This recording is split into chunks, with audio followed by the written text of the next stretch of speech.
At the start, we're aboard a Boeing 747 flying from Athens to Washington, packed with 406 souls on board, including passengers and crew. But this isn't just any flight, it's been hijacked. Upon hearing the news, the Pentagon springs into action, dispatching an F-117 stealth fighter to attempt a daring transfer of counter-terrorism operatives onto the airliner to wrestle back control. We're faced with a daunting challenge. The airliner is cruising at 10,000 meters, leaving the counter-terrorism team with no choice but to connect to it via a precarious tube. Any misstep could spell disaster. Despite the risk, they press on, driven by the urgent need to neutralize the onboard threat of nerve gas bombs before crossing the border, at which point the military would have no choice but to shoot the plane down. The roar of engines fills the air as a colonel and 7 assault team members board the F-117, soaring into the sky. They quickly lock onto the airliner and maneuver beneath it. With precise adjustments by the engineers, the F-117 aligns perfectly and extends a sleeve to connect to the aircraft. An engineer leads the charge through the sleeve, swiftly unlocking the airliner's door and disabling its alarm system with a clamp. Unbeknownst to the hijackers inside, the assault team begins to board. However, an unexpected turbulence caused by the close proximity of the two aircraft shakes the clamp loose, setting off the alarm. The alarm blares inside the cabin, but the team quickly resecures the clamp.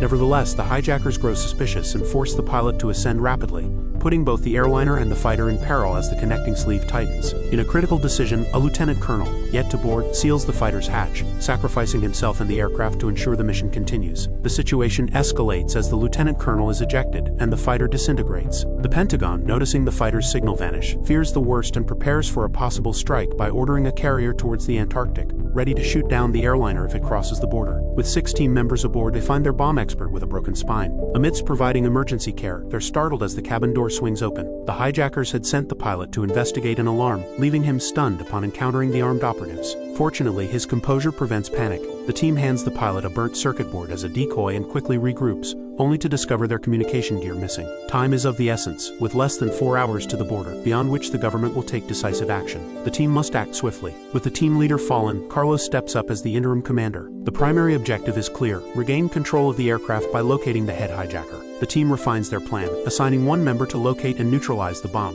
while others install cameras and listening devices to monitor the hijackers' movements, setting the stage for a tense battle of wits and bravery in the sky. A new challenge emerges: identifying the true mastermind behind the hijacking. Without any photos or prior knowledge of their appearance, the task falls to David. As he completes his mission and prepares to return, he accidentally drops his glasses. When he goes to pick them up, a flight attendant spots him, blocking his way and inadvertently helping him spot the hijacker leader through a narrow gap. As the leader approaches, the attendant subtly intercepts David, allowing him a glimpse of the mastermind. Meanwhile, there's a breakthrough elsewhere. The team discovers the lost nerve gas bombs in a suitcase. However, upon opening it, they're shocked to find rows of neatly arranged detonators. The bomb expert, who despite being injured and immobile, uses high-tech equipment to examine the bomb's intricate design, which includes over a dozen sensors, and directs the engineer to defuse it. They successfully neutralize the bomb, but their relief is short-lived as the bomb reactivates. The bomb expert halts the engineer, explaining that the hijackers still have a remote control and had reinitiated the detonation sequence. Exhausted, the bomb expert faints, pausing their efforts. After losing contact with the squad for over an hour, the Pentagon assumes the worst and releases the hijackers' leader as demanded. On board, a subordinate questions if they can now release the hostages, but in a fit of rage, the leader shoots him dead, revealing that the minions were unaware of the bombs on board. This raises the question: if not the minions, then who holds the remote? Identifying the holder among 400 passengers becomes a daunting task.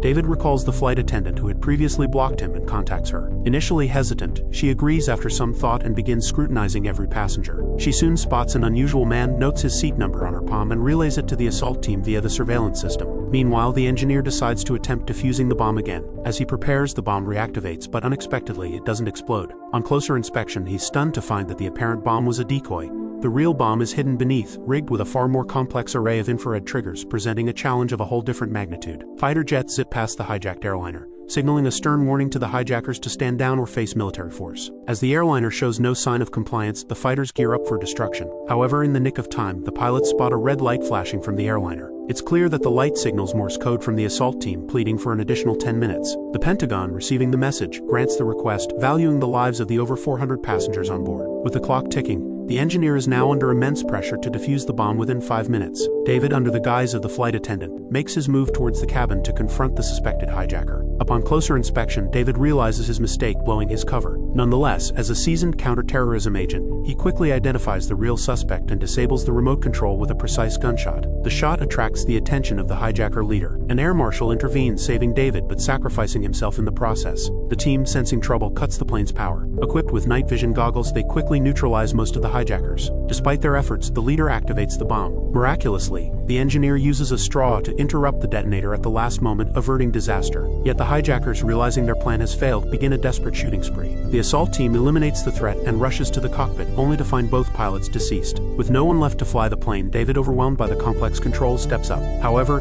the communication equipment malfunctions due to interference. The flight attendant, with some piloting knowledge, steps forward to assist. Together, they attempt an emergency landing, but the plane overshoots the runway due to excessive speed, forcing them to try again. Suddenly, the flight attendant spots a long runway at a flying school. Leveraging their previous attempt, they approach with reduced speed. Despite causing significant damage, the plane safely lands on the runway, concluding a harrowing ordeal. Thanks for watching. Make sure you subscribe and turn on notifications so you can watch more videos like this.